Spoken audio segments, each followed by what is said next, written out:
la paraula a la senyora Marta Moreta del grup socialista. Bon migdia, bona tarda a tothom. Síndic, tot el seu grup que l'acompanyen. El projecte VISC té per objectiu utilitzar informació clínica anònima i recalco la paraula anònima. Aquesta informació prové dels diversos registres i sistemes d'informació de què es disposa el sistema de salut català, que permet precisament impulsar i facilitar la recerca, la innovació i l'avaluació en les ciències de la salut. Aquesta informació, aquest accés a la informació ha de permetre de millorar la qualitat assistencial que s'ofereixen als pacients i facilitar-ne també la tasca en els investigadors. VISC respon a les necessitats de la comunitat científica de disposar d'informació de salut per continuar avançant en la recerca i en la innovació, tot respectant, evidentment, el dret a la intimitat i a la protecció de dades personals de què gaudeixen els pacients. Aquesta àmplia informació pot resultar molt avantatjosa per la recerca, ho comentava ja el síndic, en la investigació en l'aplicació de polítiques públiques. I en aquest camí crec que hem de continuar treballant i seguir treballant.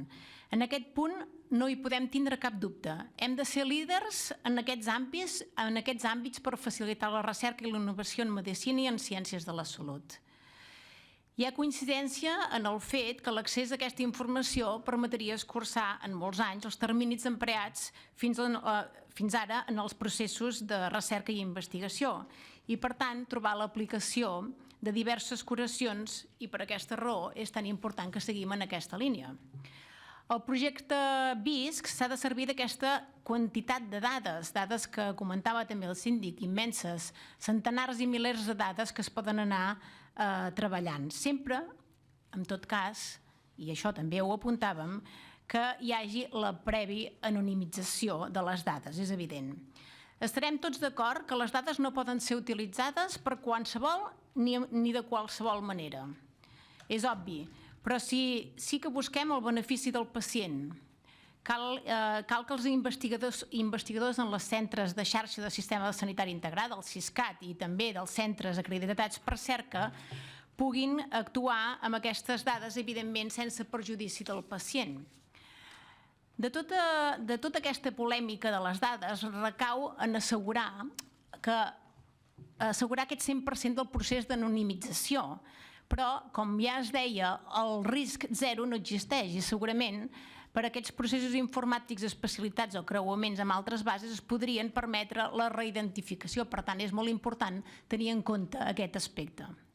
El nostre grup parlamentari, el grup parlamentari del Partit dels Socialistes de Catalunya, creu que per sobre de tot s'ha de garantir i preservar en tot moment la intimitat del pacient.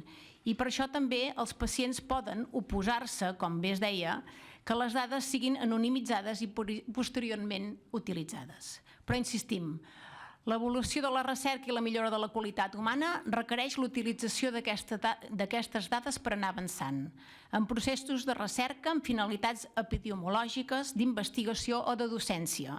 Cal la garantia, com ja he comentat, en el procés d'anonimització i insistim que no és possible l'accés a aquesta informació sense que hagi estat prèviament anònima o bé si el pacient no l'ha estat autoritzada expressament. A qui faci ús incorrecte de les dades, senyors meus, els hem de perseguir i sancionar. No podem plegar-nos les mans i deixar que actuïn a la seva voluntat. S'ha de reorientar el projecte VISC per garantir que els destinataris de les dades anonimitzades siguin exclusivament dels centres de recerca i centres de SISCATs públics sense afany de lucre.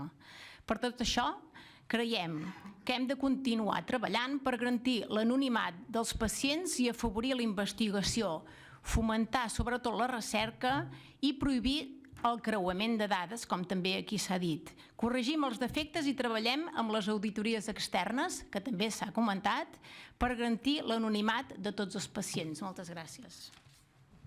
Moltes gràcies, diputada. Passarem ara a la